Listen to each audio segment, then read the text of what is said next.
Hello everyone. Last video में हमने fertilisation पढ़ा था, प्री फर्टिलाइजेशन इवेंट्स पढ़ी थी कि अगर सेक्सुअल रिप्रोडक्शन में प्री फर्टिलाइजेशन यानी सबसे पहले गैमीट फॉर्मेशन होता है, उसके बाद गैमीट ट्रांसफ़र होता है। गैमीट ट्रांसफ़र होने के बाद नेक्स्ट स्टेज होती है फर्टिलाइजेशन की, यानी fusion of male and female gamete. तो जो फ्यूजन होता है, फ्यूजन दो तरीके से हो सकता है, external and internal. External internal का मतलब if fusion occurs inside the female body then it is known as internal fertilization. If fusion occurs outside the female body then it is known as external fertilization. जैसे simple से हमने बताया कि कुछ ऐसे animals होते हैं जिनमें जैसे आपका मेल ऑर्गेनिज्म है और ये फीमेल ऑर्गेनिज्म है, दोनों अपने गैमीट्स प्रोड्यूस करके बाहर वाटर में रिलीज़ कर देते हैं और फर्टिलाइजेशन बाहर की तरफ होता है, तो ये आपका एक्सटर्नल फर्टिलाइजेशन होगा। इंटरनल फर्टिलाइजेशन से ह्यूमन के केस में इंटरनल फर्टिलाइजेशन होता है, male gamete female gamete with in जो है मदर बॉडी के अंदर जो है फर्टिलाइजेशन होता है, दोनों गैमीट फ्यूज़ होते हैं and they form new zygote. तो सिंपली यहाँ पे दोनों फ्यूजन के बाद जाइगोट का फॉर्मेशन होगा। ये इवेंट आपकी फर्टिलाइजेशन कहलाती है। ओके, नेक्स्ट जो आपकी इवेंट है it is post fertilization. Post fertilization में दो स्टेप हैं। फर्स्ट इज़ जाइगोट फॉर्मेशन, यानी कि जो आपका जाइगोट बना है,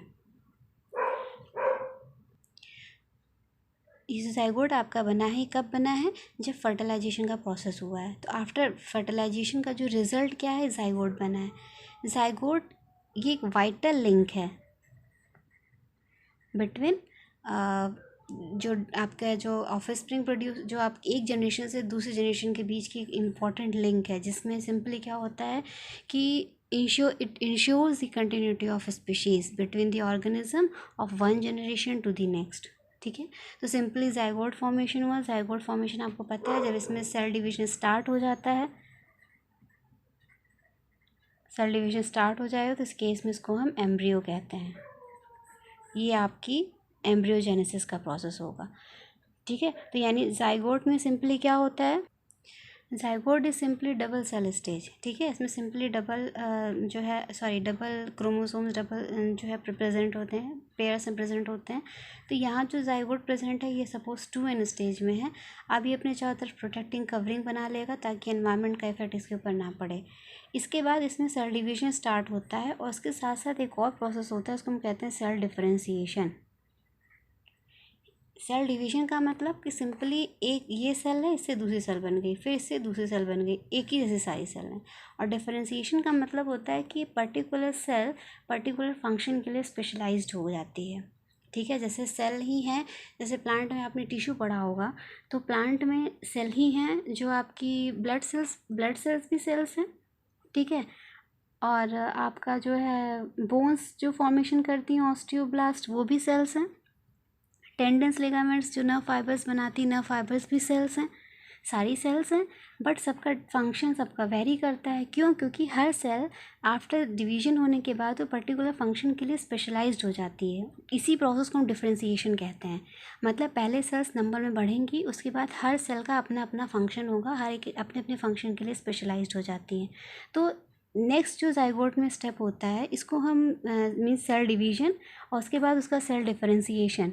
ठीक है, जिसमें पर्टिकुलर टिश्यू या पर्टिकुलर ऑर्गन का फॉर्मेशन करती हैं। तो ये दो प्रोसेस के थ्रू ये प्रोसेस आपका एम्ब्रियोजेनेसिस में होता है। ठीक है, तो ये आपका इस तरीके से ये पोस्ट फर्टिलाइजेशन इवेंट है। डिटेल में इसका आपको नेक्स्ट चैप्टर में इसको पढ़ोगे आप। कुछ टर्म्स हैं इसमें, जैसे आपका ओवीपैरस केस में क्या होता है सिंपली कि इसमें जाइगोट का डेवलपमेंट होता है outside the female body, parent body.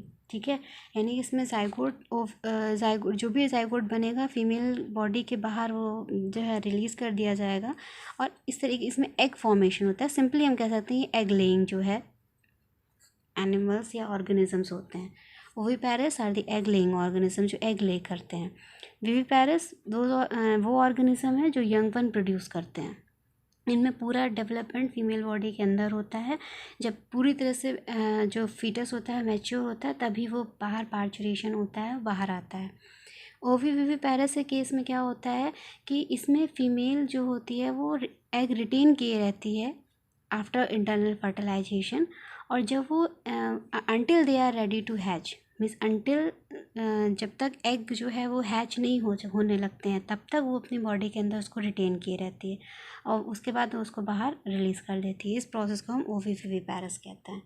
Okay, तो simply it is sexual reproduction. एक ब्रीफ डिटेल है इसकी कि सेक्सुअल रिप्रोडक्शन इन इवेंट्स में कैसे हो, किस इवेंट्स में कंप्लीट होता है। प्री फर्टिलाइजेशन में यानी गैमीट पहले सबसे पहले इंपॉर्टेंट है गैमीट का फॉर्मेशन होना, यानी गैमीट मतलब cell having half number of chromosome. अब अगर कोई पेरेंट बॉडी है उसमें अगर हाफ नंबर ऑफ क्रोमोसोम ही है तो वो माइटोटिकली डिवाइड होगी और एन बनाएगी। 2n है तो उसमें मियोटिक डिवीजन होगा और एन बनाएगी। ठीक है, तो सिंपल मीन्स गैमीट फॉर्मेशन का पहला स्टेप होता है, फिर उसके बाद गैमीट का ट्रांसफ़र होता है, यानी transfer of male gamete to the female gamete, क्योंकि मेजॉरिटी केसेस ऐसे होते हैं जिसमें मेल गैमीट जो होता है मोटाइल होता है, यानी इसमें मूवमेंट होता है, और फीमेल गैमीट जो है वो नॉन मोटाइल होती है। After that, fertilization takes place. If fertilization occurs inside the body, then it is known, and inside the female body, then it is known as internal fertilization. If fertilization takes place outside the female body, then it is known as external fertilization. And in case of post fertilization, after the zygote formation, cell division and cell differentiation का process जो होता है वो start होता है। इस process को हम embryogenesis कहते हैं। तो ये 3 events हैं इसके अंदर हम sexual reproduction complete होता है। Oviparous simply egg-laying mammals egg-laying animals या ऑर्गेनिजम्स होते हैं। विविपेरस यंग वन प्रोड्यूसिंग होते हैं जो यंग वन प्रोड्यूस कर सकते हैं। एंड ओविविविपेरस सिंपली इसमें फीमेल जब तक हैच नहीं हो जाता है तब तक उसको अपनी बॉडी के अंदर रिटेन करती है, उसके बाद उसको रिलीज़ करती है। ओके, तो ये ओविविविपेरस हो गया। ये आपका चैप्टर कंप्लीट हो गया। नेक्स्ट वीडियो में हम नेक्स्ट चैप्टर स्टार्ट करेंगे sexual reproduction in flowering plant. तो मीन्स प्लांट के केस में सेक्सुअल रिप्रोडक्शन की कैसे होता है इसको डिटेल में, यहाँ तो अब जो जनरल पढ़ा तो आपने किस तरीके से गैमीट्स बनेंगे, कैसे वो ट्रांसफ़र होंगे, सारे प्रोसेस को आप डिटेल में पढ़ोगे। Okay, thank you.